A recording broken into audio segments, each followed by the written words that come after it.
नमस्कार. करिअर विजयच्या माध्यमातून आपण विविध विषयांना स्पर्श करतो आणि आजचा विषय आपला आहे वर्क लाईफ बॅलन्स संदर्भातला. वर्क लाईफ बॅलन्स ही महत्त्वाची गोष्ट बनलेली आहे. कॉर्पोरेट सेक्टरमध्ये काम करणारी मंडळी असतील, नोकरी करणारे लोक असतील, व्यवसाय करणारी मंडळी असतील, ह्या सगळ्यांसाठी आजच्या तारखेला जी धावपळ जी चालू आहे, ज्याला आपण रॅट रेस म्हणतो, या सगळ्या रॅट रेसमध्ये वर्क लाईफ बॅलन्स कसा साधावा. मी अनेकदा इंडस्ट्रीजमध्ये व्याख्यानासाठी किंवा प्रशिक्षण कार्यक्रमासाठी जातो, तेव्हा बऱ्याच इंडस्ट्रीची पहिली मागणी आम्हाला असते ती म्हणजे वर्क लाईफ बॅलन्सवरची कार्यशाळा घेऊयात.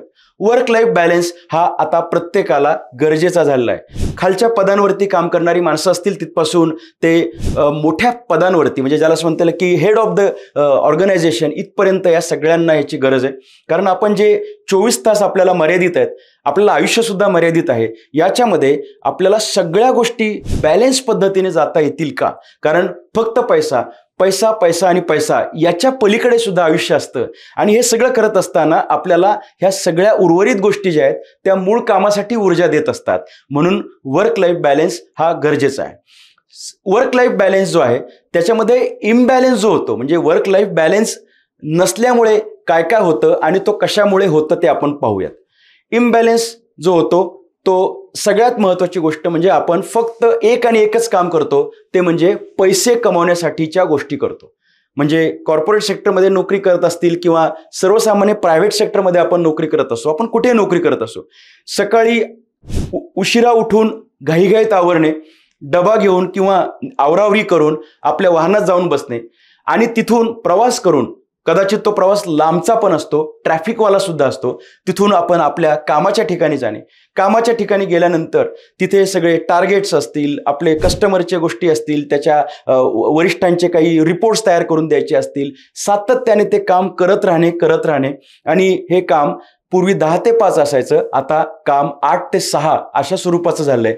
म्हणजे पूर्ण दिवसाचा कालावधी आपण बिझी राहतो, वर्किंग कंडिशनमध्ये राहतो आणि हरकत नाहीये, आपल्याला काम करायलाच पाहिजे, काम उत्तमच केलं पाहिजे, कस्टमरच्या ज्या सुविधा त्यांना द्यायच्या त्या आपण केल्याच पाहिजेत, रिपोर्ट्स हे तयार केलेच पाहिजेत.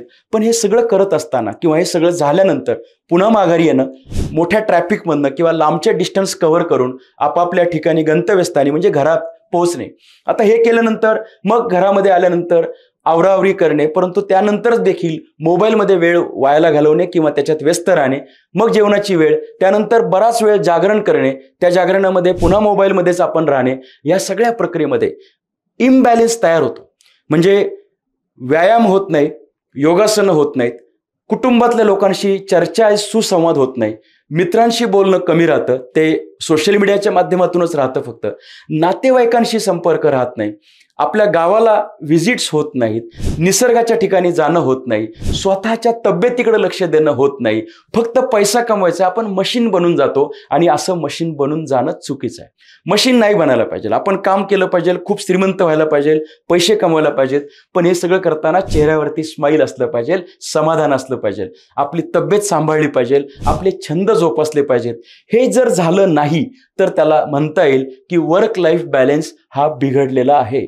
आपली मुलं काय करतायत, आपल्या मुलांचा अभ्यास कुठपर्यंत आलाय, त्यांना काय हवं आहे, फक्त पैसे फेकले, हे विकत आण, ऑनलाईन पैसे भरले, हे तुला मिळाले, आता तू तुझं कर, याला life balance, work life balance म्हणत नाही. जोडीदाराबरोबरचा संवाद आहे, तो संवाद शांतपणे, छानपणे, वेळ देऊन होतोय का? मुलांना क्वालिटी टाइम आपण देतोय का? आपल्या मित्रांशी मनसोक्त गप्पा आपण आठवड्यातून का होईना मारतोय का?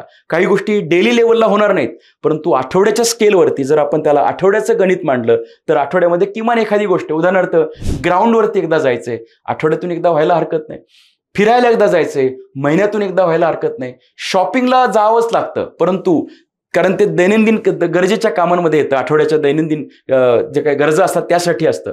पण आपल्याला ठरवून काय घेता येईल का? वर्क लाईफ बॅलन्स करण्यासाठी काय काय करावं लागू शकतो ते पण आपण पाहूयात. वर्क लाईफ बॅलन्स करण्यासाठी डेली रुटीन हे तयार व्हायला पाहिजे, ते कट टू कट असायलाच पाहिजे का? आपण विचार करू शकतो. फ्रीलान्स काम करणारी माणसं जी आहेत ती स्वतःचा वेळ बरोबर मॅनेज करतात.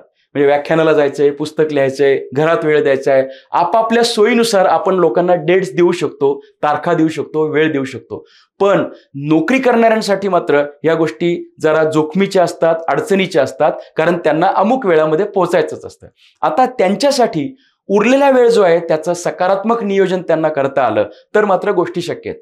माझ्या ओळखीतलेच अनेक लोक आहेत, जवळपासचेच लोक आहेत की जी मंडळी आठवड्यातून एकदा ट्रेकिंगला म्हणजे जवळच्या किल्ल्यावर जाऊन येतात, व्यायामासाठी जाऊन येतात. ते त्यांचा वर्क लाईफ बॅलन्स मॅनेज करू शकतात. दिवसभर म्हणजे आपण ज्याला म्हणूयात की दिवसभर काही गोष्टी शक्य नाही झाल्या, पण आठवड्यात 5 दिवस काम केलं, मजबूत काम केलं. आता 2 दिवस मात्र रिक्रिएशनसाठी, स्वस्थतेसाठी, एंटरटेनमेंटसाठी, काही नवीन वाचनासाठी, फॅमिलीसाठी असायलाच पाहिजेत. चांगले पदार्थ आवडीने खाल्लेच पाहिजेत. हे सगळं करण्यासाठी नियोजन करायला लागेल. काही लोक दिवसाचं नियोजन करतील, काही मंडळी आठवड्याचं नियोजन करतील, काही मंडळी महिन्याचं नियोजन करतील. याच्या पुढे जायला नको. पण म्हणजे महिन्यामध्ये अमुक एक गोष्ट व्हायला पाहिजे की आउटिंगला एकदा जाता आलं पाहिजे. आपलं गावाकडचं घर आहे तिथं 2दा जाता आलं पाहिजे. आई वडिलांशी, ज्येष्ठ ज्याला म्हणता येईल की वयस्कर आई वडील घरात ते समजा, त्यांच्याबरोबरचा आपला डायलॉग फक्त नुसतं जाता येता बोलणं याला संवाद म्हणत नाहीत, तर तो सुद्धा आपल्या नियोजनात आला पाहिजे. अमुक एक पाहुणे आहेत, आपले नातेवाईक आहेत, परिचित आहेत, त्यांच्याशी एक फ्रिक्वेन्सी ठरवून घ्यायला लागेल की किती वेळानंतर कोणत्या वेळेसाठी आपल्याला तो वेळ काढून ठेवायचा आहे. म्हणजे लग्न, वास्तुशांती किंवा काही सुखदुःखाचे प्रसंग हे जे कंपल्सरी आहेत याच्या व्यतिरिक्त सुद्धा थोडा वेळ काढू शकलो पाहिजे. म्हणजे ते परिपूर्ण आयुष्य असं म्हणता येईल. 360 डिग्रीज लाईफ 360 डिग्रीज व्हायला पाहिजे. याच्यामध्ये छंदांना वेळ देता आला पाहिजे, करमणुकीसाठी वेळ देता आला पाहिजे. आता काही मंडळी तर ह्याच्यामध्ये जास्त वेळ देतात, काही मंडळी बिलकुल देऊ शकत नाहीत. माझ्या परिचित एक असे होते की ते 35 वर्ष पुणे ते मुंबई प्रवास करून नोकरी करत राहिले आणि आयुष्य 35 वर्षानंतरच्या एका पर्टिक्युलर टप्प्यात मग वृद्ध झाले आणि संपलं. म्हणजे जगायचं राहून गेलं असं होणं म्हणजे हे इम्बॅलन्स झालं. वर्क लाईफ बॅलन्स जो आहे त्याच्यामध्ये आपलं आरोग्य असेल, आपले छंद असतील, आपला आनंद असेल, आपलं कुटुंब असेल, आपले पैसे असतील, ह्या सगळ्या गोष्टींचं नियोजन हे त्याच्या एका शेअरप्रमाणे व्हायला पाहिजे. त्याला तेवढा वेळ आपण देऊ शकलो पाहिजे. एकाच गोष्टीमध्ये जास्त वेळ देणं याला इम्बॅलन्स असं म्हणतात. काही मंडळी समजा पैसे कमवण्याच्या बाबतीत मागे पडलेत, परंतु नुसतीच मजा चालली आहे, तर तीही लोक अडचणीत येऊ शकतात. फक्तच पैसे कमवत राहिले, आयुष्य जगायचं राहून गेलं, तेही चुकणार आहे. उत्तम चित्रपटगृहात जाऊन पाहायला पाहिजे. एखादं नाटक ते पाहायला पाहिजे. महिन्यातून एखादं नाटक, विनोदी नाटक पाहायला पाहिजे. एखादं पुस्तक हे वाचन केलं पाहिजे. त्याचा फ्रिक्वेन्सी ठरलेली पाहिजे, त्याचा सिक्वेन्स ठरलेला पाहिजे. ते जर कधी पण काही पण करतोय असे होऊन चालणार नाही. कॉर्पोरेट लाईफमध्ये ज्या पद्धतीने आपण गोष्टी ठरवून दिलेल्या त्या पद्धतीने करतो, त्याचं मेजरेबल असतं, तसं मेजरेबल आपलं असू शकतं. त्यामुळे काही मंडळी अशा नियोजन कसं करतील तर एका बाजूला ह्या ॲक्टिव्हिटीज लिहितील, दुसऱ्या बाजूला त्याची फ्रिक्वेन्सी ठरवून घेतील. तुम्हाला जसं पाहिजे तसं कस्टमाइज पद्धतीचं तुम्ही त्याचं नियोजन करू शकता. असं नियोजन अनेक जण करतात पण ते पाळलं जात नाही, ही वस्तुस्थिती आहे. पहिल्यांदा पाहूयात नियोजन कसं करायचं. याच्यामध्ये आपल्याला ज्या हव्या त्या गोष्टी आहेत, म्हणजे ज्याला आपण 360 डिग्रीज म्हटलं की अगदी पार रात्रीच्या मित्रांपासून पहाटेचे मित्र, म्हणजे व्यायाम करणाऱ्यांपासून हसत खेदळत करमणूक करणारे, हे सगळं त्याच्यात इन्क्लूड करूयात.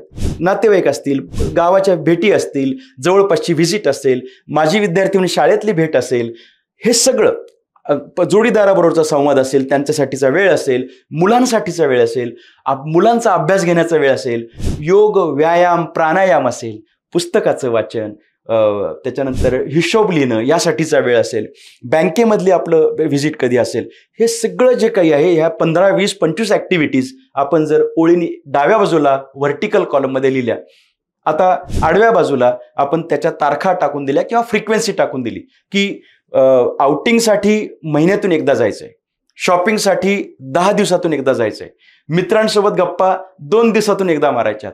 ह्याचं जर नियोजन आपण केलं, व्यायाम हा दररोज झालाच पाहिजे, रनिंग ही दररोज इतकी वेळ 20 मिनिटं रनिंग झाली पाहिजे, 30 जोर काढले पाहिजे, जे काही तुमचं असेल त्या पद्धतीने आपण जर लिहिलं, त्याचे रेकॉर्ड ठेवलं आणि हे रेकॉर्ड ठेवल्यानंतर म्हणजे अगदी रात्री झोपताना आपण हिशोबाची डायरी ती देखील केली, असं जर केलं तर जे आपण काम करणार आहोत, यात नोकरी करणाऱ्यांना काम करावंच लागतं कारण त्यांना त्याच्यातून पगार मिळतो. फ्रीलान्स जे असतात, उद्योजक जे असतात, ते कदाचित जर ते आवडीचं काम असेल तर ते एन्जॉय करतात. कधी कधी फ्रीलान्स किंवा छंदांमधलं करिअर करणाऱ्या लोक हे काम करताना दमत नाहीत. त्याचं कारण त्यांच्या आवडीचं काम आहे. मला भाषण करायचंय, मी दमतच नाही. पण काही मंडळींना जेव्हा ती नोकरी असते तेव्हा त्याच्यात ते लोक दमतात. त्यांना शारीरिक, मानसिक, बौद्धिक थकवा येतो आणि म्हणून त्यांच्यासाठी छंद गरजेचे आहेत. त्यांच्यासाठी मनमोकळेपणा म्हणजे गप्पा त्या व्हायला पाहिजेत. म्हणून या सगळ्यांची यादी केली, त्याचं मेजरेबल ठेवलं तर वर्क लाईफ बॅलन्स होणार आहे. हे केल्यानंतर काय होणार आहे की त्या कामाला जाताना आवडो अथवा न आवडो तुम्ही उत्साहाने जाणार आहेत. उत्साहाने गेल्यानंतर तुम्ही काम छानपणे करणार आहेत. कंपनी जिथं काम करता त्यांना सुद्धा चांगला आउटपुट आपण देणं अपेक्षित आहे. ते केव्हा होईल? जेव्हा तुमच्या आधीच्या दिवशी म्हणजे समजा रविवारी तुम्ही फॅमिलीसोबत वेळ घालवलाय, तुम्ही मस्त झोपून पण राहिला होतात, पण त्यासोबत तुम्ही पुस्तकाचं वाचन पण केलंय, एखादा चित्रपट पाहिलाय, असं सगळं झाल्यामुळे तुम्ही खुश आहात आणि म्हणून सोमवारी आनंदाने कामाला गेलात तर तुम्ही दिवसभरामध्ये तिथं 8-10 तासांच्या नोकरीच्या वेळामध्ये छानपणे काम करू शकतो आपण. ते काम छान झालं की तिथली प्रमोशन आणि तिथली ग्रोथ होणार आहे, पगार वाढणार आहे, पैसे मिळालेच पाहिजेत. पण नुसतेच पैसे असं न करता तुम्ही आता हे सगळं केलंय, गाडीतून माघारी प्रवास करताना तो वेळ कसा वापरला पाहिजे, रटाळपणा, टाइमपास, आळस ह्या सगळ्या गोष्टींमध्ये वेळ कमी गेला पाहिजे. असं नियोजन जर आपण केलं, महिन्यातून एखादं पुस्तक वाचायचंय किंवा 2 महिन्यातून एखादं पुस्तक वाचायचंय, याचं नियोजन होऊ शकतं. आपण रील्स पाहतो किंवा शॉर्ट्स पाहतो, उपयोगाचे नक्कीच पाहिले पाहिजेत, करमणुकीचे पण पाहिले पाहिजेत, पण त्याचं काहीतरी गणित असलं पाहिजे. ते गणित जर आपलं बसलं असेल तर आपला अचानक जाणारा असा 1.5 तासांचा वेळ तो वाचू शकतो. त्यामुळे प्रवासात काय वाचावं, मोकळे असताना काय करावं, मुलांचा अभ्यास किमान तासभर आपण मुलांचा अभ्यास घेऊ शकतोय का आपल्या, जर ती लहान मुलं असतील तर. अशा पद्धतीने याचं नियोजन आपण जर केलं तर आपण फ्रेश राहू, आरोग्यपूर्ण राहू, कारण व्यायाम देखील आपण करतोय. आपण आर्थिकदृष्ट्या सक्षम राहू, कारण त्याचं आर्थिकचं गणित सुद्धा आपण बसवलेलं आहे. कुटुंबासाठी वेळ देतोय, त्यामुळे वातावरण देखील घरातलं सुंदर छान राहील आणि हे सुंदर छान वातावरण तुम्हाला खूप ऊर्जा देईल, तुमच्या चेहऱ्यावरती समाधान ठेवेल, प्रगती होईल. पण ही प्रगती होत असताना एकांगी प्रगती होणार नाही, ती बॅलन्स्ड प्रगती राहील. त्यामुळे वर्क लाईफ बॅलन्स या सगळ्या गोष्टी खूप महत्त्वाच्या आहेत. माणसाला जगायचंय पण आणि यशस्वी पण व्हायचंय, श्रीमंत पण व्हायचंय आणि आनंद पण घ्यायचा आहे. हा बॅलन्स आपल्याला साधता येईल. कॉर्पोरेट लाईफ पण आपल्याला खूप छानपणे हँडल करता येऊ शकेल आणि कुटुंब देखील छानपणे हँडल करता येऊ शकेल. आपल्याला आपलं आरोग्य देखील हँडल करता येऊ शकेल आणि आपल्याला मिळवायचे ते पैसे देखील चांगले मिळवता येऊ शकतील. असं जर आपण करू शकलो, अर्थात त्याला बरेच एक्सेप्शन्स पण आहेत. काही ठिकाणी काही मंडळी झोकून देऊन काम करतात, त्यांचा तो वेगळा विषय असू शकतो. काही मंडळी घरातच बसून राहतात, त्यांचा तो वेगळा विषय असू शकतो. काही लोक वर्क लाईफ बॅलन्स न करता यशस्वी झालेले असतील. जुन्या काही गोष्टी आपण ऐकतो, ते बॅलन्स नव्हता परंतु ते यशस्वी झाले. अर्थात आपण सर्वसामान्य माणसांबद्दल बोलतोय आणि म्हणून हे आपल्या सगळ्यांसाठीचा विषय आहे की असं बॅलन्स आपण ठेवूयात, वर्क लाईफ बॅलन्स करूयात आणि नियोजनबद्ध आपण पुढे जर सरकलो, त्याचं रेकॉर्ड ठेवलं, त्याचं मेजरमेंट ठेवलं तर नक्कीच असा बॅलन्स साधला जाईल जो आपल्याला लॉंग टर्म उपयोगाचा आहे. थँक्यू.